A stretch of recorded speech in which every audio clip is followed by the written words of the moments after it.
Welcome to another episode of Anxious Black Belt. Usually on Tuesdays, I share my thoughts on subjects. It's a solo episode.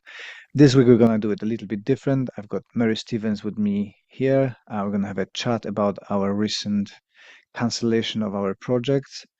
This is an area of a charitable work when we're donating our time and trying to support communities. And we both had on the same week our project cancelled.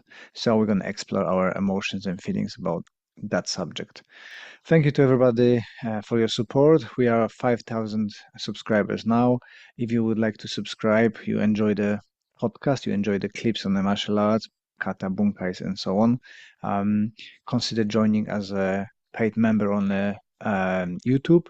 If you are listening on Spotify, consider becoming a Patreon, where you're going to get access to a extra footage from the seminars, extra clips from me about the applications and so on, plus adverts-free episodes of this podcast that you can access earlier.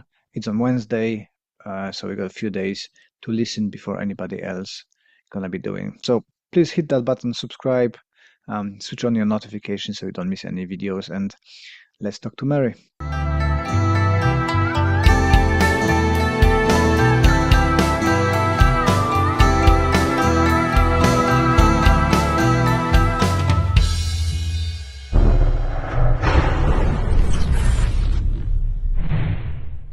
Hey Mary, welcome to the show again.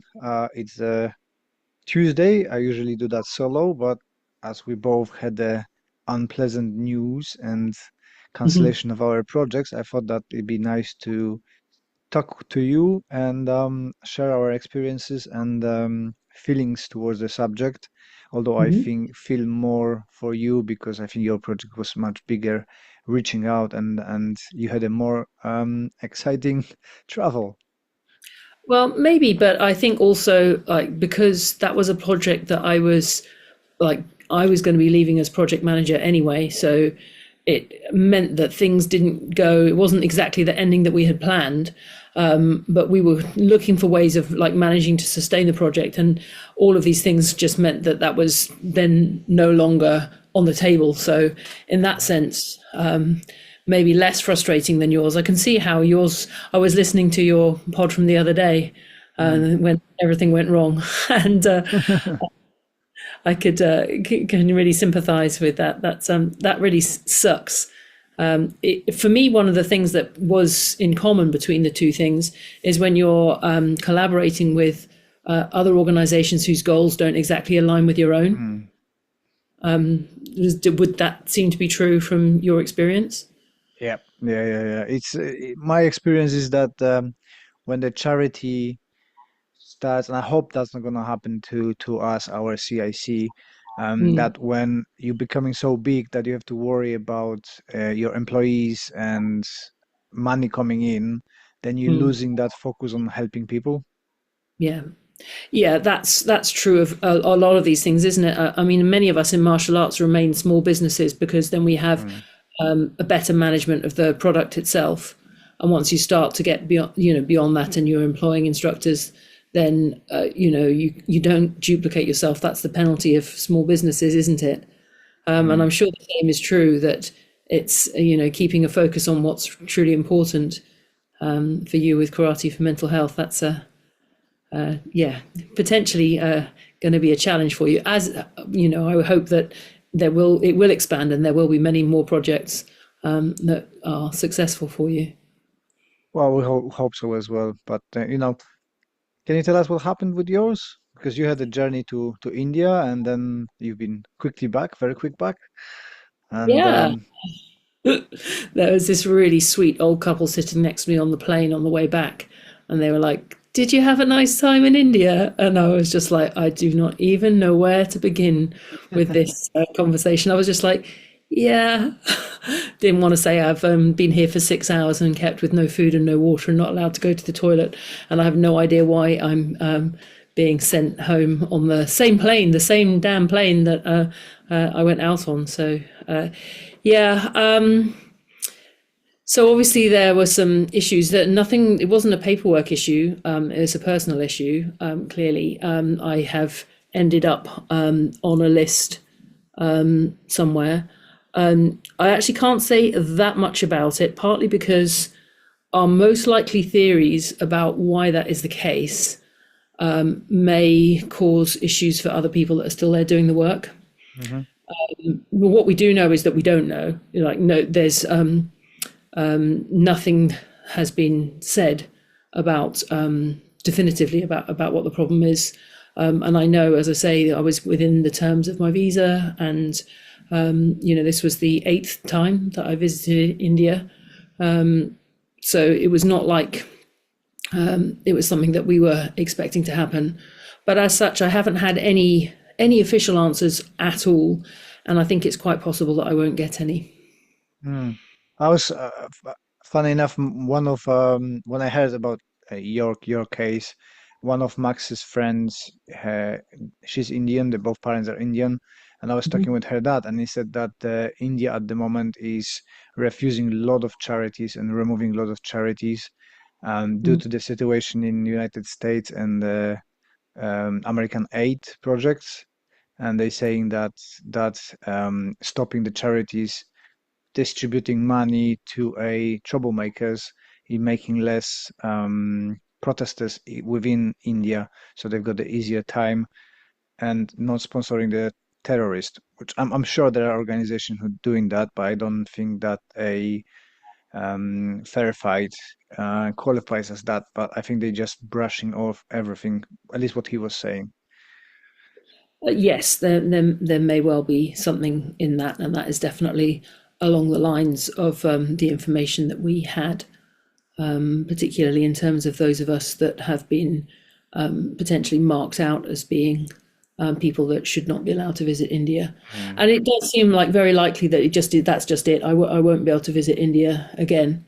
It's frustrating that if your visa can be annulled, that they don't tell you that the only way Mm. to find out is to go and be turned away. So, which is obviously a very unpleasant and difficult experience to go through.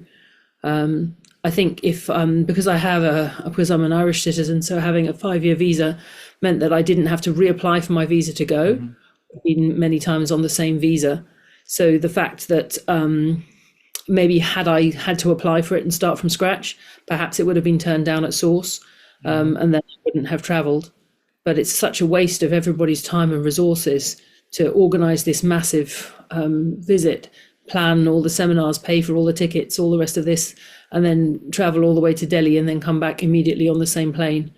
Mm. That's it's it's not a very good system. No, it's not. It's not. How long your project was going? Is 9 years, isn't it? Something like that. You said. I Well, think I've been it involved. was. I've been involved for 7 years, but the project itself has been going on for more than that, 9 years in total. Mhm. It had been running for a little while before I became involved, which was Mm. end of 2017, beginning of 2018. Yeah, funny enough, because for me it's 8 years as well. Oh, really cool. In my Well, project, but yeah.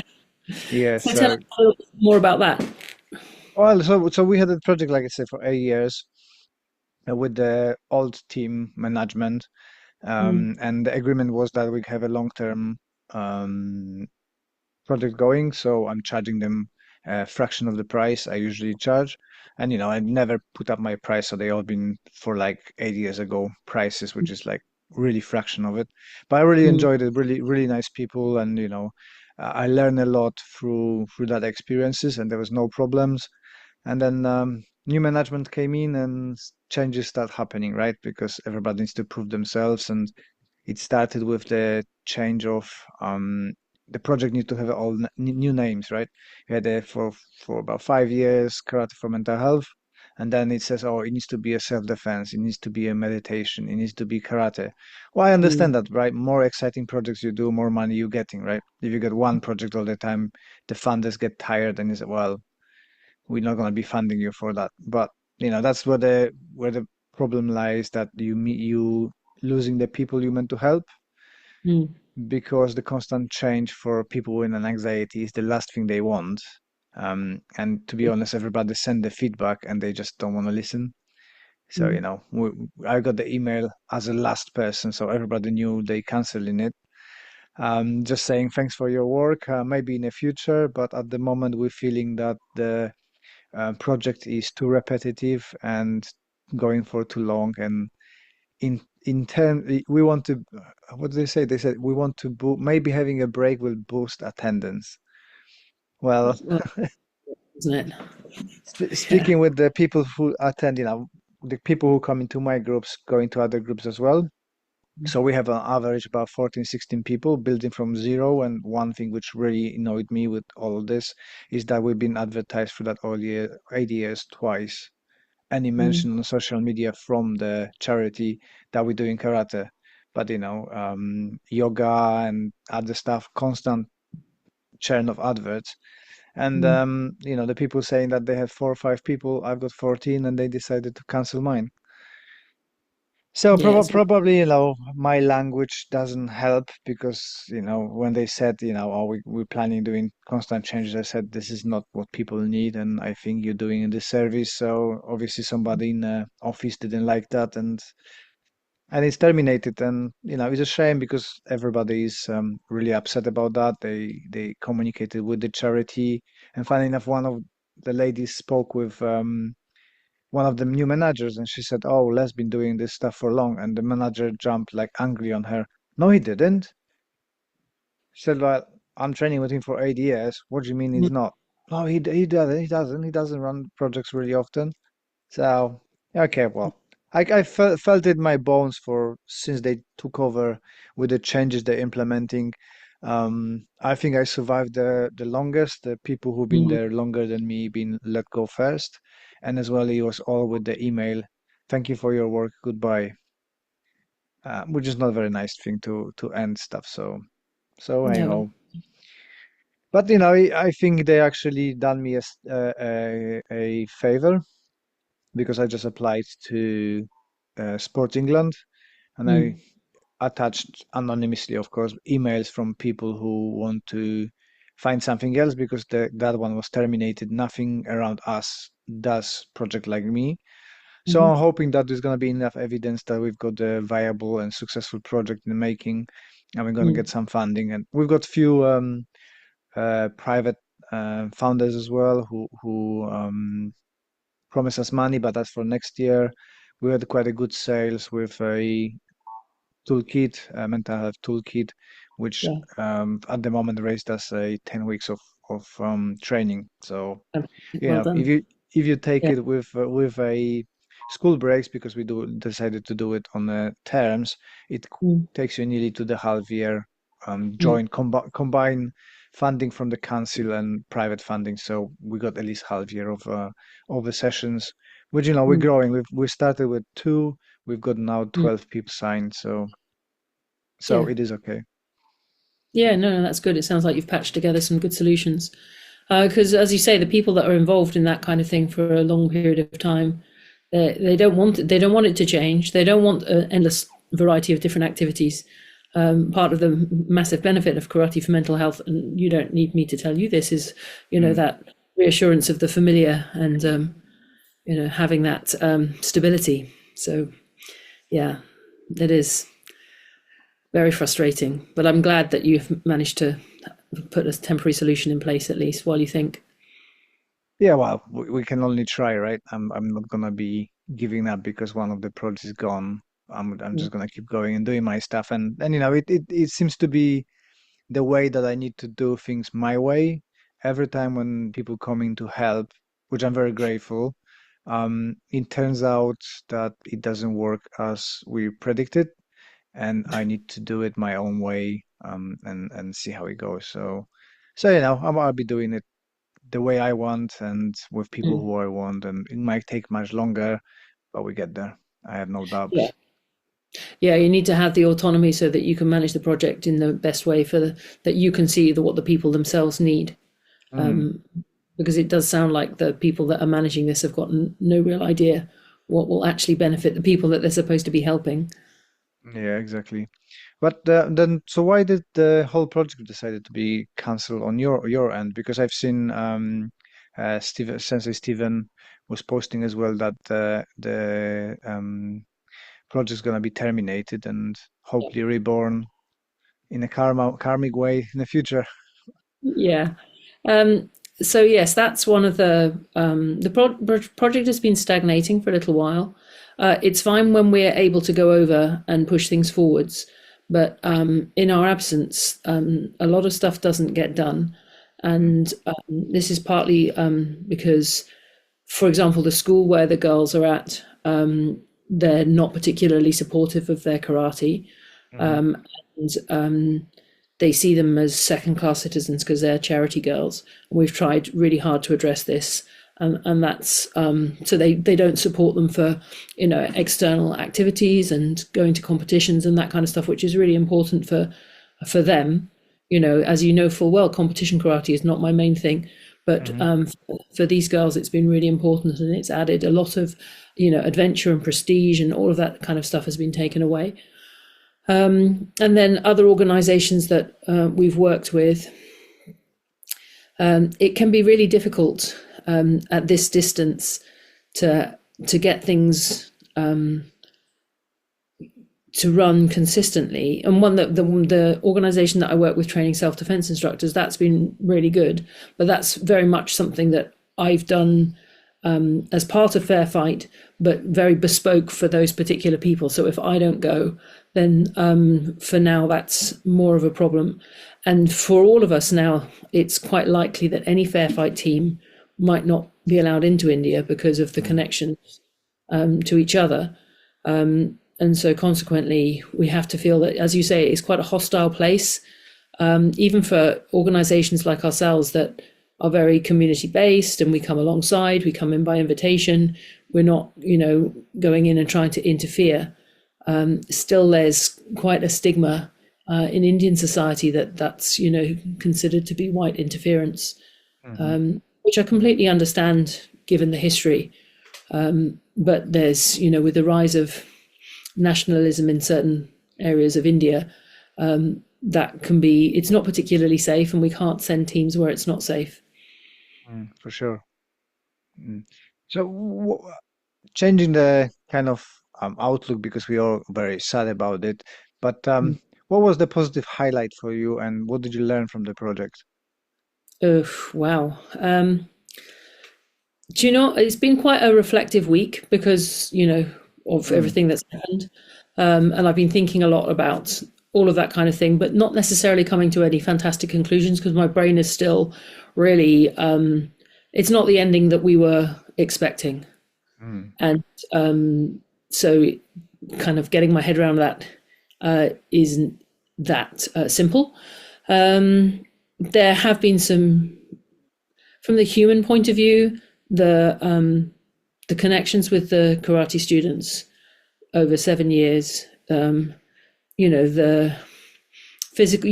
When you're training physically with people, you bond with them, mhm, and that's always with those girls particularly. There's the dancing, there's the playing cards, there's the painting nails and doing hair and all of the bonding things, and all of these things that we've spent a lot of time together, and watching them, supporting them through sparring, through competition, all of these emotional experiences, and watching them grow up from little children of 6, 7, 8 years old to the teenage girls that they are today. That's a really powerful thing to be part of. So I would say that's probably quite important, really.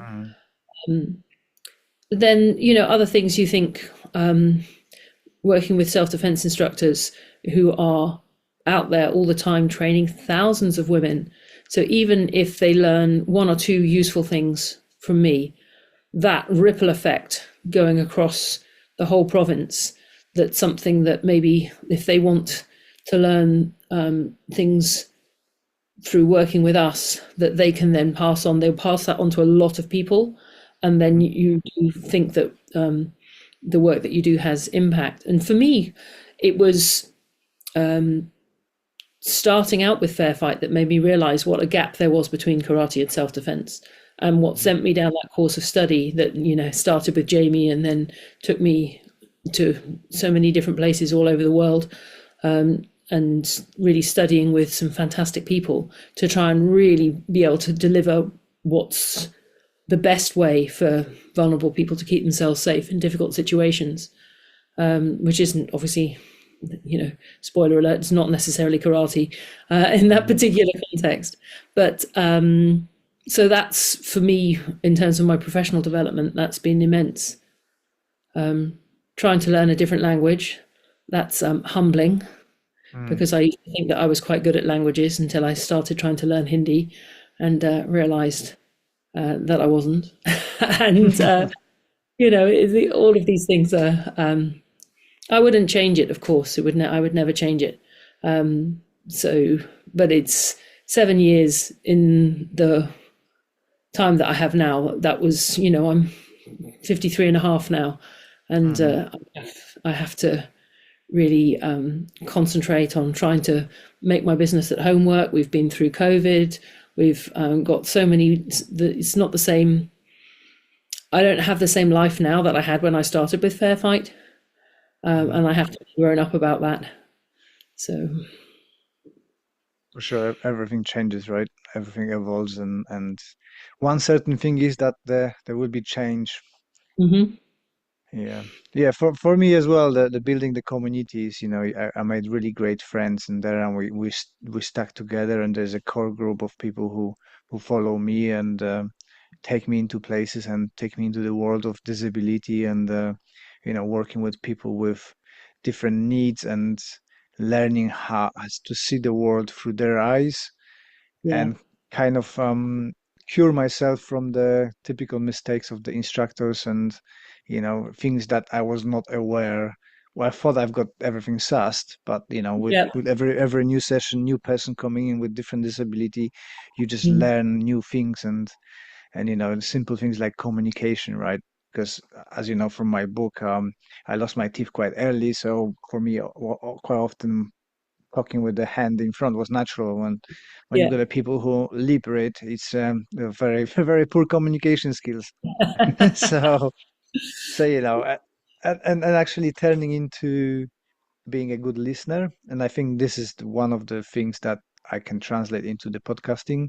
Is the one of the feedbacks I've got from people that is like, wow, your guests are feeling very free to talk and mm, explain stuff and stuff because I just sit there and listen, right? I hear a lot of podcasts where people like to listen to their words, and I think one of my friends said that the radio people are people who like to listen to themselves, like DJs mm, and stuff like that. And I think this is very prominent for a podcast as well. I hate my voice, still I don't like it, but because I can listen somewhat better through that project, I think that's why people enjoy and are drawn to my podcast because I can allow people to express themselves and they feel comfortable.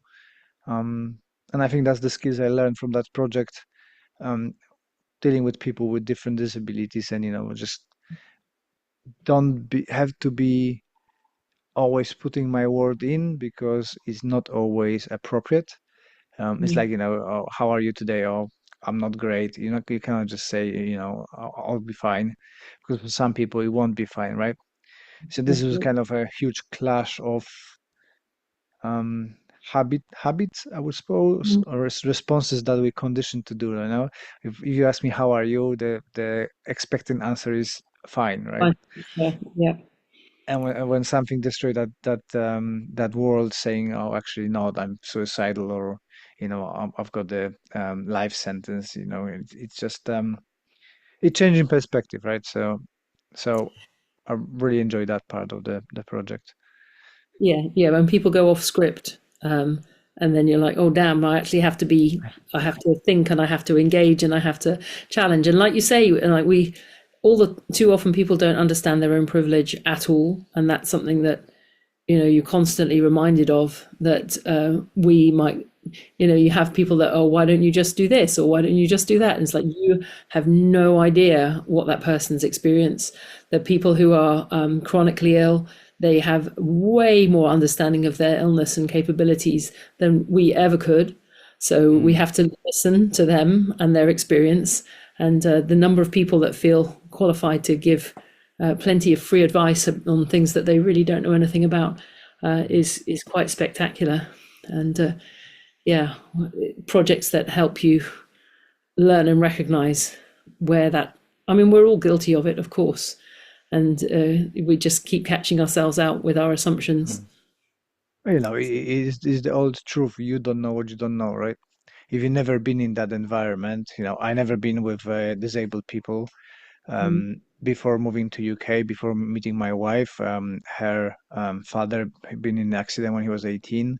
He had no use of the his right arm.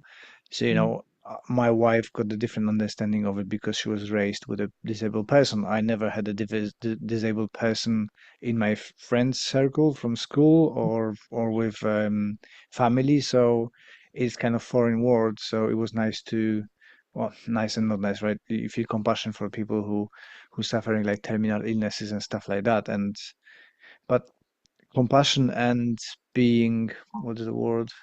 Feeling pity over them is the two different things, right? You don't do them any service, pitying them and they just want to live to the fullest they can. So you need to mhm. support that and do whatever you can with the time you've got left with them.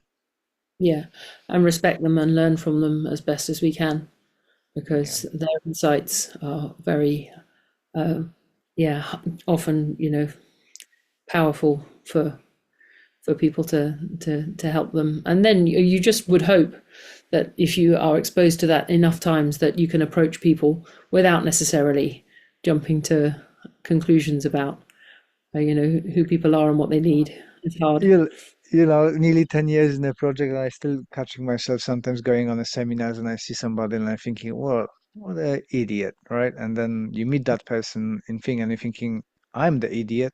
I'm so judgmental. It's just unbelievable. Stop doing that. But I think that's the human nature, right? We all Yeah. like to judge and the old saying, don't judge the book by the cover is very true in terms of character and people and appearance. And I should know better because people don't want to talk to me because of my face because I look angry all the time. So I should know better. But we are all judgmental. So And yet here we are, you and your Polish face, and but as well, there is a the huge impact of projects and I can say about your project, right? Because I met you and we talked about your work in India. My eyes been open to what are the complete differences between worlds, right? The thing that we think is really bad for women here is 100 times more in India, right? We just don't say it, we don't know it, so you don't know what you don't know. But you're thinking that, oh, we've got here huge problems, and that's not really true. I'm not saying they're not problems, and I don't want to, belittle them. But compared to what the girls in India, what you've been saying to me about different cases, it's just unimaginable. That's the word. yeah, For us, because we are not submerged in that culture, right? But it's nice to see that through kind of just meeting with you in the UK, my awareness can be greater of things outside because you had that experience and you've been talking about it. So that's the other side of the impact of your work, not only in India, but in the wider world. yeah, I get that, and yeah, I think that's to an extent true. One of the things that's frustrating about the project not being able to travel this time was I had really spent a lot of time designing a sexual assault prevention seminar, which was very much designed around the Indian context, where there's a lot of gang rape, there's a lot of mutilation, there's really horrendous the likelihood of women being abducted by strangers is much higher, of being raped and killed is much higher, of suffering, all different types of tortures in that process is significantly higher. And those are things that I would not be teaching in a UK seminar. Hmm. But in India, they're front and center of those participants' minds as instructors. the fears are very real, and very justified. And so, you were approaching a different type of risk assessment there. Hmm. And so I was proud of the work that had gone into that particular seminar because of the previous work that I'd done with those instructors. So I knew where they were at, and I knew what they were doing, and I knew who they were working with. And all of this stuff was really framed around what was going to benefit them. And that's, for me, that really does feel like unfinished business, Hmm. which I can't, and again, it was very much, normally I'm like sort of massive on prevention, awareness, verbal skills, all of those things. But this was really about upskilling in a very physical context, partly because of the limitations on translation and so on. So more physical stuff was planned in that, but also it's because that was, in terms of what the needs of the group were, that was really Hmm. important for them. So yeah, in terms of how things are different here and there, I know that a lot of people, oh, patriarchy is very bad everywhere. Yes, it is, but it is a different environment. It's a different landscape.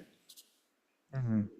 Sure. I was actually my last session this Thursday with Oak Leaf is the self-defense kind of workshops, and we've been discussing that you made me aware, and as well being from Poland made me aware that the self-defense is very based on cultural um regions, let's say that Yeah. way. So, like you said, teaching girls in India would be completely different than teaching women in here. And for Mhm. myself as well, it's completely different environment teaching for example, knife defenses in Poland and in UK. You've got a Yeah. long culture of stabbing, where in Poland it happens when somebody is drunk and grabs the knife in a kitchen or something like that. So I'm not saying there's no on purpose stabbing, but it's not culturally accepted so much. I think accepted is a wrong word, but you've got No, I long mean the heritage of stabbing. expectation, the risk. Yeah. Yeah, so it have to be varied, and you have to educate yourself. And I think one of the struggles of self-defense groups is that there's one solution to everywhere. So people from states coming and they're teaching about gun disarms and stuff like that. When in UK you don't have although it's increasing now, the many firearms, right? So it's all kind of depending on the environment and culture and what's going on in the same thing, and it needs to be tailored. Which, like you said, you done that job in India to tailor it to the situation of what those girls going through. Yeah. Yeah. That's the thing.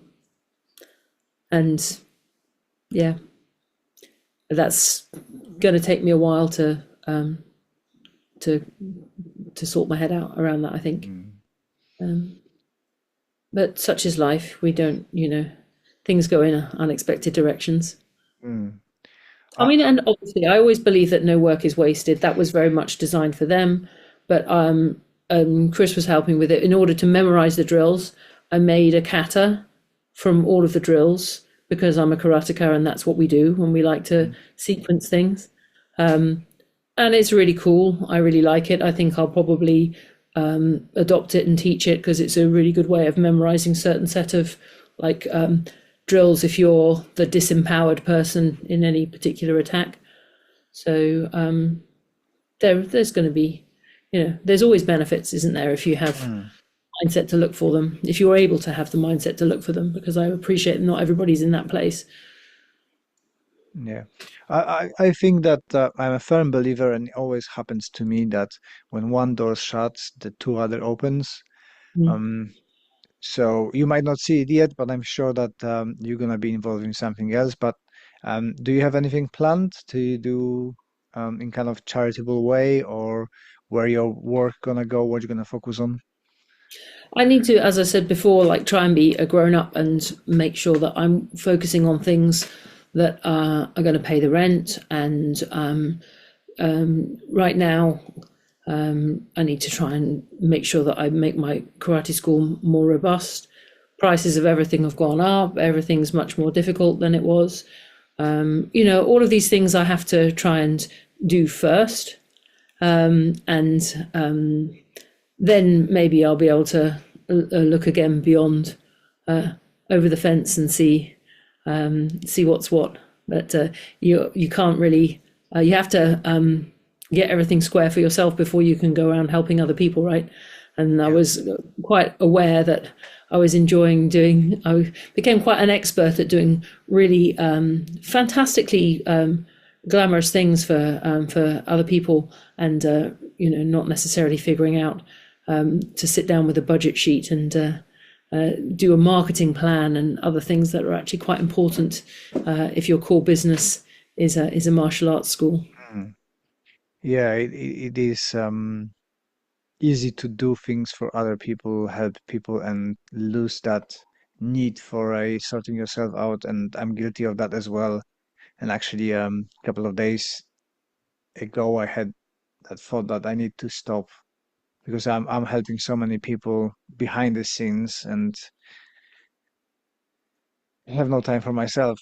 Doing stuff. So I pulled the plug of a few things, and I said, sure, I can help you, but at the moment I need to do stuff for myself. And just like I need to pay rent and get the kids joining me for all the travels and clubs and stuff like that. So the family first, and then everything else comes in. But if I can make money and help people in the same time, this is something what I'm striving for to, have those people who've got a lot of money to be on board and actually help um, all of us. Then it's a win-win-win situation. So Yeah, that's definitely true. But yeah, it's important to get a good balance and to make sure that you're keeping an eye on the basics, because that's something that I'm definitely guilty of.